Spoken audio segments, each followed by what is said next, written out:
Hi everyone, Miss Butt here with another part of Riddles on the Rune. So they found the treasure, they found the two Englishmen, and they're making their way back to Giant's Finger. So let's continue where we left off. As they returned to the familiarity of Giant's Finger, the Jarl's men called the rest of the men who were searching the mountain back to them. As they approached the gates of Kilsgard, they had formed quite a procession. Moving as one through the entrance, they wound towards the hall in the centre of the town. Jarl Eric was standing at its doors, haggard and worn-looking from the trials of the past 2 nights. He was surprised when he saw Magnus at the head of the crowd. "You did not leave with the search party, Magnus," he said. "No, Eric," Magnus replied. "My family were following the runes as I long explained to you within the hall. We knew where we had to go, and we knew it was where our anonymous criminal was heading to. I am particularly proud of my niece, Alva. Without her, we should never have solved this mystery."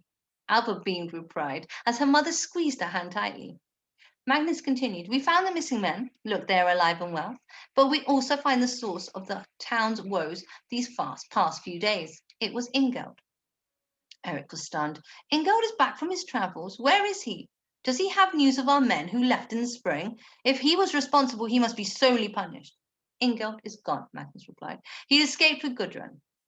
You will understand when I explain the whole saga." Eric took Alva's uncle by the arm. "Come inside, Megenslar, and you must tell me everything." Alva followed them, a feeling of exhausted elation coursing up and down her body. She had achieved so much in the past few days, and she felt changed by her experience. In fact, all her family were changed. Brianna was willing to let her have more freedom, and Magnus was now fully appreciated her investigative skills. She had been through so much, and for a short time she had left as if her father was still here, there, guiding her. Alva had completed this quest. Now it was time for another.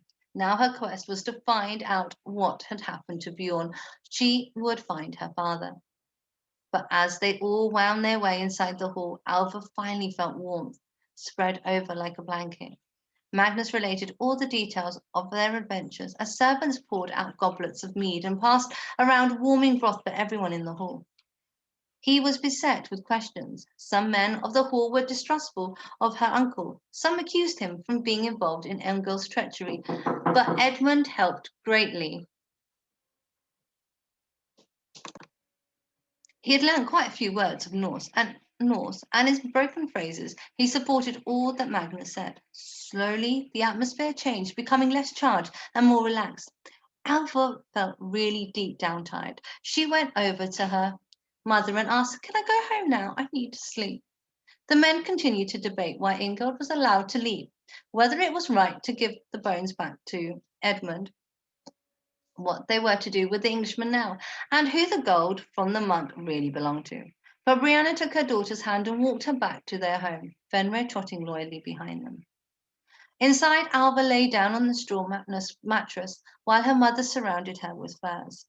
There was still much to be determined, many questions to ask, and more action to take. But for now, she wanted nothing but to sleep. Fenrir crawled in onto the bed alongside her, and her mother took her by her hand. The last thing Alva heard as she drifted into the world of dreams was, "I am so proud of you, my little shield maiden."